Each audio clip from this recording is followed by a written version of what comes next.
Assalamu alaikum students. So today we will study the clinical correlates of fertilization. So contraception. First of all, the contraception. Now formation of a viable zygote in the female genital tract is called conception, and accordingly prevention of conception is known as contraception. A number of contraceptive methods have been devised to control the population growth rate. The commonly employed contraceptive techniques we will discuss in this lecture to prevent the process of fertilization. Now, barrier techniques of contraception. These contraceptive devices like condoms, vaginal diaphragms, cervical caps prevent conception by stopping spermatozoa from reaching the ovum. So first of all, the male condoms, they are made up of latex and they contain chemical spermicides also, which fits over the penis. So this fits over the penis.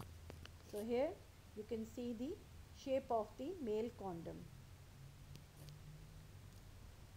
Now the female condoms, they are made up of polyurethane which lines the vagina. Other barriers placed in the vagina include the diaphragm, the cervical cap, or the contraceptive sponge. So you can see here, this is the male condom and this is the female condom, and this is the cervical cap and the diaphragm. See, so all these barrier contraceptives prevent the entry of sperm into the female genital tract. The contraceptive pills, these pills contain a combination of estrogen and progesterone. They act by inhibiting ovulation by preventing the release of FSH and LH from the adenohypophysis, thus inhibiting the ovulation. And the women desiring contraception are advised to take one pill daily for the first 28 days of each menstrual cycle and then stop to allow menstruation, after which the cycle is repeated. So this is again a chemical formula which is used to prevent conception. It is made by Depo-Provera. It is made by Pfizer company and it is a progestin compound that can be implanted subdermally or injected intramuscularly to prevent ovulation for up to 5 years or 23 months respectively. The male pill, developed and tested in clinical trials, it contains a synthetic androgen that prevents both LH and FSH secretion and either stops sperm production or reduces it to a level of infertility. So now comes the intrauterine devices. These are placed in the uterine cavity, and such devices, for example copper T, they act either by preventing fertilization or by inhibiting pre-implantation development of the zygote. So you can see here the copper T, this is placed in the uterus and it creates an environment which prevents either the fertilization or the pre-implantation stages of development. Now the surgical sterilization techniques or vasectomy or tubal ligation, these are commonly known as vasectomy and tubal ligations, and the vasectomy is the surgical removal of a part of vas deferens in the male, and tubal ligation is the ligation of both fallopian tubes in the female. So here you can see that the vas deferens is ligated on both sides, and here the tubes are ligated and separated on both sides, so that either the sperm or the ova cannot pass through. So infertility, it is an inability to produce offspring.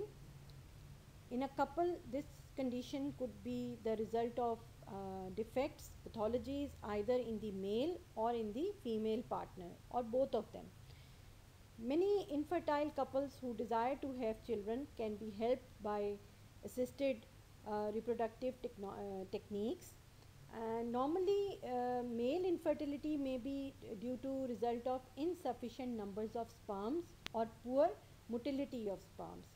Normally the ejaculate has a volume of about 2 to 6 ml with as many as 100 million sperms per milliliter.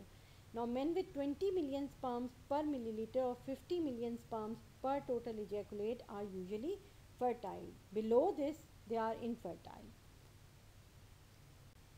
Then infertility in the female may be due to a number of causes including the occluded uterine tubes, most commonly caused by pelvic inflammatory diseases, hostile cervical mucus which prevents the entry of the sperm into the uterus and then to the site of fertilization. Immunity to spermatozoa destroys them by the immunity of the female, absence of ovulation, and so many other causes. So, in order to treat this infertility, assisted reproductive techniques are used to achieve pregnancy. Such procedures include in vitro fertilization, fertility medications, and surrogacy. Now, first of all, in vitro fertilization, commonly known as IVF. So, what is this IVF? Some of the couples suffer from infertility despite normal ovulation in female and normal sperm function in male. Mostly, this condition results from pathological blockage of both uterine tubes. For such couples, in vitro fertilization and embryo transfer were devised which result in birth of first test tube baby in 1978. Since then, thousands of babies have been born as a result of this technique. The sequence of steps and procedure carried out during in vitro fertilization and embryo transfer are shown here in the figure. You can see here oocytes are obtained directly from the ovary by surgical procedures. You can see here oocytes are obtained directly from the ovaries. Once retrieved, the oocytes are placed in petri dish containing an appropriate tissue culture medium. So, next the oocytes are inseminated with capacitated spermatozoa from father and then incubated to allow fertilization. The resulting zygotes are allowed to develop in the culture medium to the 8 cell stage. You can see here 4 cell stage, then 8 cell stage, and then there are one or two zygotes are placed in the uterus by means of a cannula inserted through the cervix. You can see here the zygote 8 stage zygote embryo is being transferred in the uterus.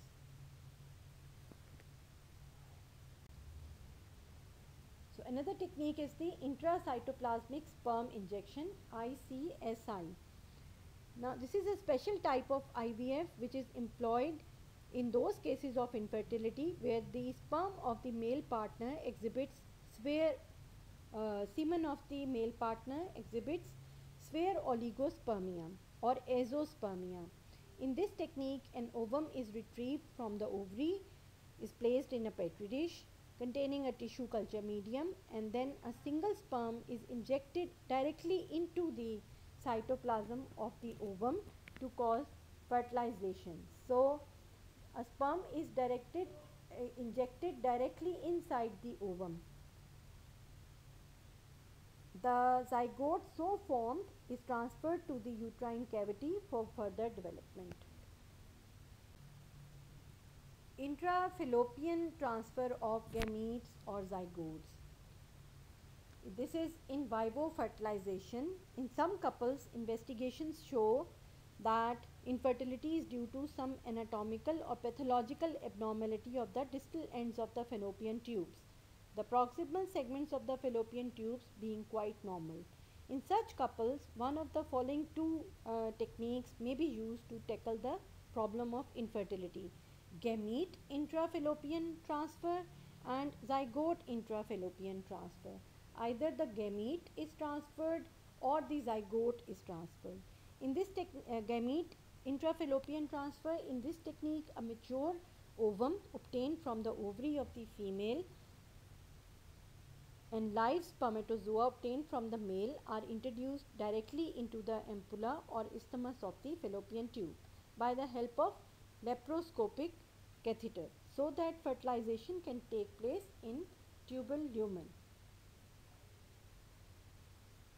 Then zygote intrafallopian transfer. In this technique, the ovum is fertilized in vitro and the zygote so formed is introduced directly into the fallopian tube by laparoscopic procedures.